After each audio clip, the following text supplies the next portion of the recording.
오늘 우리에게 주시는 하나님의 말씀은 디모데전서 3장 8절에서 16절까지 말씀입니다.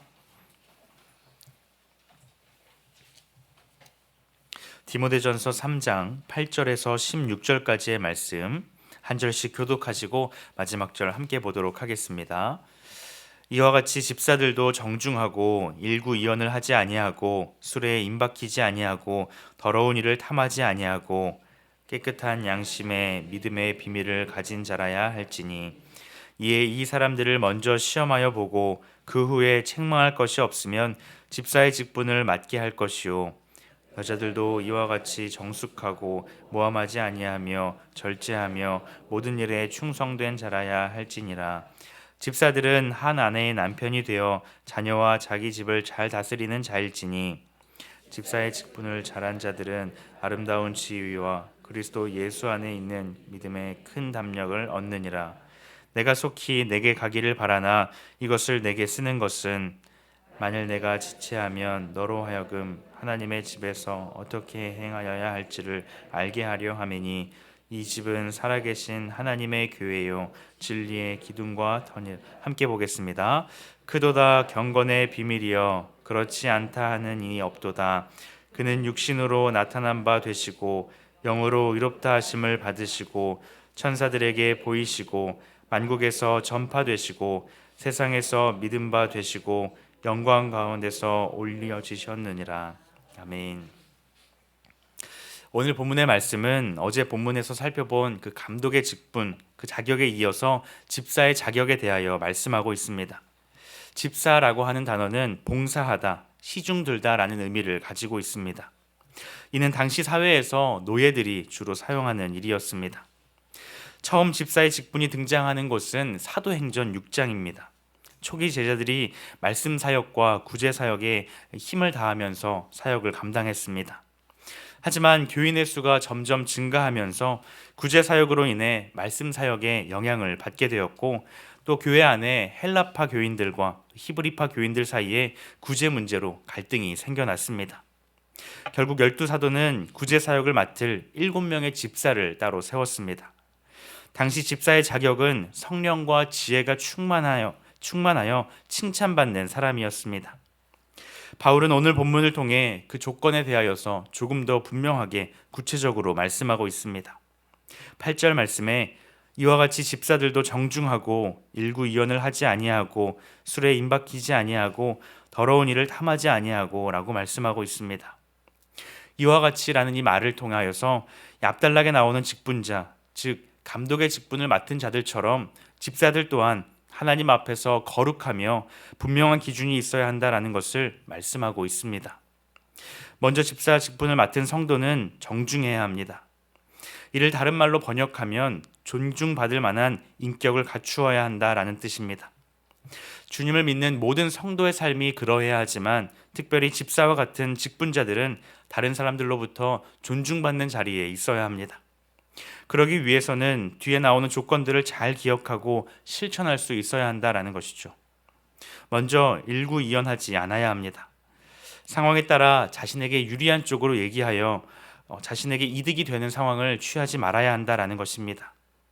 교회에서의 말과 행동이 또 세상 속에서의 말과 행동과 다르다면 주변 사람들에게 존중받지 못할 것입니다. 또한 술에 대해 절제해야 합니다. 술을 마셔도 되냐, 마시면 안 되냐 하는 논란이 있지만 교회 안에서 다른 성도들에게 덕을 주기 위해서는 직분자는 술을 멀리해야 합니다. 술에 충만해지는 것이 아닌 성령의 충만함을 입은 삶을 살아야 합니다. 다음으로는 더러운 이익을 탐하지 않아야 합니다. 다른 사람을 구제하는 일을 맡았기에 간혹 물질로 인하여서 시험을 당하는 경우가 있었습니다. 그러한 시험으로부터 자신을 절제해야 하며 하나님 앞에서 정직한 삶을 살아가야 합니다. 또한 이는 삶 속에서 불법과 부정, 또 부패와 탈세 등 거짓으로 경제적인 이익을 취하지 말라는 것입니다. 이어서 집사는 깨끗한 양심으로 믿음의 비밀을 가져야 합니다. 양심이라고 하는 것은 하나님께서 주신 선물입니다. 십자가의 보혈로 거듭난 그 양심을 가지고 구원의 비밀을 깨달은 사람만이 집사의 직분을 온전히 감당할 수 있는 것이죠. 이러한 조건을 통하여서 집사의 직분을 세워갔습니다. 그렇다면 집사의 직분을 맡은 자들, 특별히 충성되이 잘 감당한 자들에게 주어지는 유익이 무엇입니까? 13절에는 집사의 직분을 잘한 자들은 아름다운 지위와 그리스도 예수 안에 있는 믿음의 큰 담력을 얻느니라 라고 말씀하고 있습니다. 집사의 직분을 맡은 이들은 아름다운 지위를 얻게 됩니다.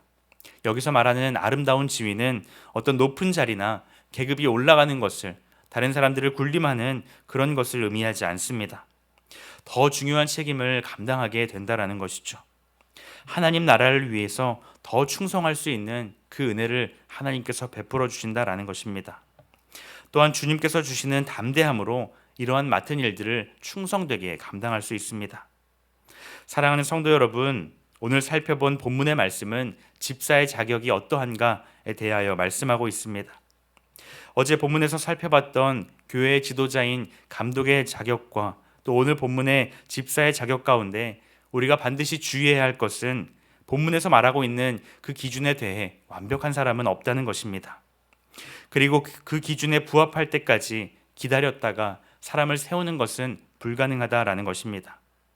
그럼에도 사도 바울은 직분자의 조건에 대하여서 구체적으로 말씀하고 있습니다. 왜냐하면 이러한 기준을 통하여서 그 사람의 마음이 어떠한지 깨달을 수 있기 때문입니다. 바울은 자신이 하나님 앞에서 사도의 직분을 받았다라는 것을 고백하였습니다. 다메섹 도상에서 만난 주님께서 자신을 복음을 전하는 사도로 직접 세우셨다라는 것을 고백하고 있습니다. 이때 바울은 어떤 자격이 있어서 사도로 부르심을 받은 것이 아닙니다. 바울은 자신을 가리켜서 이렇게 고백합니다. 전에는 비방자요, 박해자요, 폭행자였으나 라고 고백합니다. 하지만 바울은 하나님의 은혜로서 이러한 직분을 맡았다라는 것을 고백합니다. 디모데전서 1장 12절 말씀에 나를 능하게 하신 그리스도 예수 우리 주께 내가 감사함은 나를 충성되이 여겨 내게 직분을 맡기심이니. 바울은 하나님께서 자신을 충성되게 여겨주셨다라고 말합니다. 실제로는 그러한 자격이 없음에도 불구하고 하나님의 은혜로서 그 자리에 있다라는 것이죠. 오늘 우리에게 주시는 말씀도 마찬가지입니다. 오늘 살펴본 이 조건들을 살펴볼 때에 우리가 스스로 죄책감에 빠지거나 스스로 그런 직분을 받을 자격이 없다라는 패배감에 사로잡힐 필요가 없습니다. 오히려 우리는 그런 연약한 존재임에도 불구하고 하나님의 은혜로 그러한 자리에 세워주셨음에 감사함으로 나아갈 수 있어야 합니다. 그렇기에 충성되지 못한 나를 하나님의 은혜로 충성되게 여겨주시는 그 은혜를 의지하여서 하나님 나라를 세워갈 수 있어야 합니다. 또 당장 어떤 직분을 맡지 않았다 하더라도 우리가 하나님께 감사할 것은 이런 죄인을 하나님의 자녀로 삼아주셨음에 감사할 수 있어야 합니다. 아들을 보내셔서 죽기까지 우리를 사랑하신 그 하나님의 놀라운 사랑과 예수님의 은혜를 우리가 날마다 기억하며 감사로 나아갈 수 있어야 합니다. 그럴 때 하나님께서는 여전히 부족하고 여전히 죄 가운데 살아가는 우리지만 하나님 나라를 위하여서 우리에게 하나님의 일들을 맡기실 것이고 그 일들을 충성되이 감당할 은혜를 베풀어 주실 줄 믿습니다. 오늘 하루도 아무런 자격이 없는 부족한 연약한 우리를 자녀 삼아 주신 그 하나님의 은혜를 기억하며 감사하고 또 맡겨주신 그 자리에서 충성되게 하나님 나라를 세워가는 우리 모두가 되기를 주님의 이름으로 축복합니다. 기도하시겠습니다. 하나님 아버지 감사합니다. 아무런 자격 없는 비참한 죄인인 우리를 하나님의 자녀 삼아 주시니 참으로 감사합니다. 또한 우리에게 하나님 나라를 위하여서 귀한 사명 맡겨주시니 감사합니다. 그 은혜에 감사하여 기꺼이 동참하게 하시고 충성되이 여겨주시는 그 하나님의 은혜로 말미암아 하나님 나라를 세워가는 우리 모두가 되게 하여 주시옵소서. 우리 자신의 어떠함을 의지하지 않게 하시고 오직 하나님을 의지함으로 겸손하게 나아가는 우리 모두가 되게 하여 주시옵소서. 감사드리며 예수님의 이름으로 기도드립니다. 아멘. 이 시간 말씀을 기억하며 함께 기도하기를 원합니다.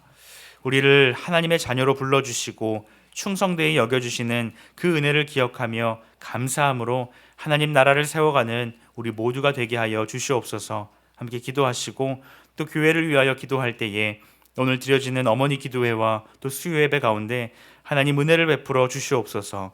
기도의 능력을 경험하는 복된 시간 되게 하여 주시옵소서. 함께 기도하신 후에 각자의 기도 제목을 가지고 하나님 앞에 나아가도록 하겠습니다. 함께 기도하시겠습니다.